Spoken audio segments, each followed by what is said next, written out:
Hello guys, karibuni tena katika mwendelezo wa video zetu. Asante sana kwa ambao umesha subscribe channel yetu inajulikana kama DMG Info 2. Asante sana kwa ambao unazidi kufuatilia video zetu, unai-share, unai-like na ku-comment.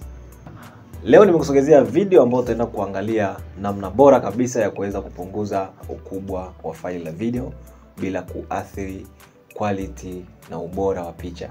Hatuzungumzii kwenda kubadilisha format ya video ikawa kwenye low quality au ikawa katika format ambayo ni ndogo, la hasha. Format tunaenda kuiacha vile vile, lakini tunaenda kudili tu na ukubwa wa faili. Tutapunguza ukubwa wa faili, lakini video itaonekana kama ilivyokuwa mwanzo bila kupunguza chochote katika quality ya video.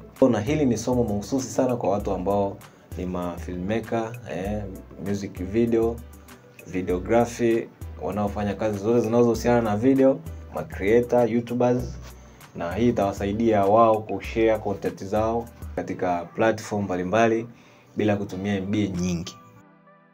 Kwa kwanza kabisa unahitaji uwe na hii software ambayo inaitwa Handbrake. Hii ndio program ambayo utaenda kuitumia kwa ajili ya kucompress au kwa ajili ya kupunguza ukubwa au size ya video iwe katika size ndogo, lakini bila kuharibu ubora wa picha, ule quality wake. Programu yetu tunaenda kuifungua na itakuwa na muonekano kama huu hapa.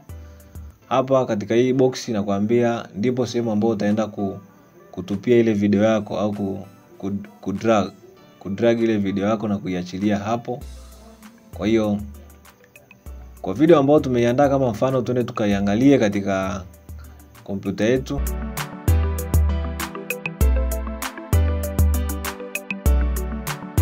Na ndo hii hapa jinsi ya kupata position katika Excel, na tukaifanyia hii kazi. Na tukijaribu kuiangalia hii video ina megabyte 609. Ina MB 609.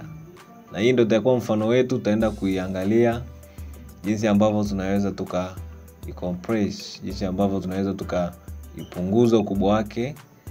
Na tukishamaliza tutaitupia sehemu ambayo kuna kivuli kwenye hii programu yetu, na ikishamaliza itakuonesha hivi. Sasa hapa kuna vipengele vingi sana ambavyo wewe unaweza ukavitumia kwa ajili ya vile ambavyo unahitaji wewe video yako iwe exported.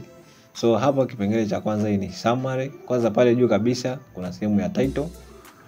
Alafu kuna preset ambayo ni aina ya format ambayo unaitaka. Na sisi tumeacha ile 1080 ambayo imekuja na video. Kuna summary, kuna dimension. Hapa ni sehemu ambayo unaweza kaweka video ikawa horizontally, vertically au kai crop.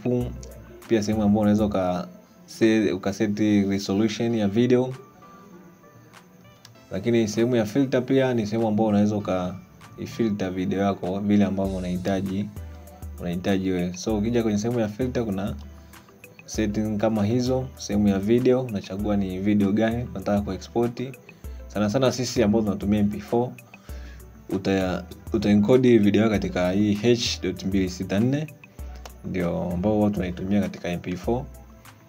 Lakini pia kuna sehemu ya constant quality, ina maana hapa ukiongeza utakuwa na video inakuwa bora zaidi, na ukipunguza quality ya video itakuwa inapungua. Sasa sisi hatutaki kugusa chochote, hatutaki kuongezea quality, hatutaki kupunguza. Sasa jinsi tulivyoiingiza katika hii program, nataka tuone matokeo yake itatuletea matokeo gani. Nimesema kwamba awali kwamba lengo letu sisi sio kupunguza ubora wa picha au wa video, bali ni kupunguza tu ukubwa wa hii faili hiyo katika size ndogo, MB ziwe chache. Kwa hiyo sehemu zingine hizo audio, subtitle, chapter hizo unaweza kaacha kama zilivyo, na baadaye utakuja sehemu ambayo ni ya juu kabisa, sehemu ambayo wameandika start encode. Kisha bonyeza hapo, basi itaanza ku-export au ku-encode kazi yako. So utasubiri kwa muda.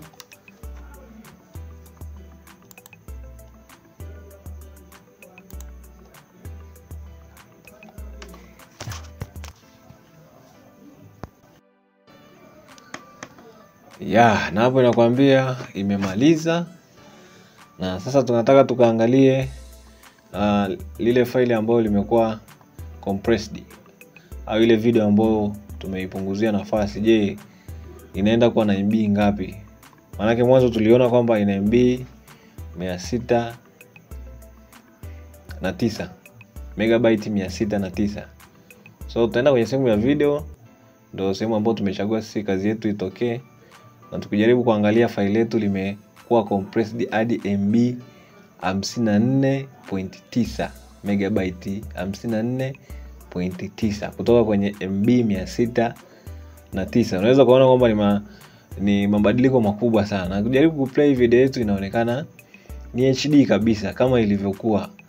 Na tunaweza tukacompare hapo, tunaweza tukaplay hii, then tukaenda tukaplay ile ambayo ina MB nyingi, tukaangalia je kama kuna tofauti kwenye ubora wa video au ubora wa picha, quality. Turudi huko, yenyewe ndio hii hapa yenye megabyte 609. Tujaribu kuiplay na yenyewe. Nitaidrag hapo, nitaitupia hapo kwenye VLC. Kama unavyoona na yenyewe iko vile vile. Hatupati tofauti yote kati ya ile ya kwanza na hii ambayo tumeicompress. So hivyo ndio ambavyo unaweza kupunguzia faili la video ukubwa likaa katika size ndogo na ukaweza kushare katika platform mbalimbali.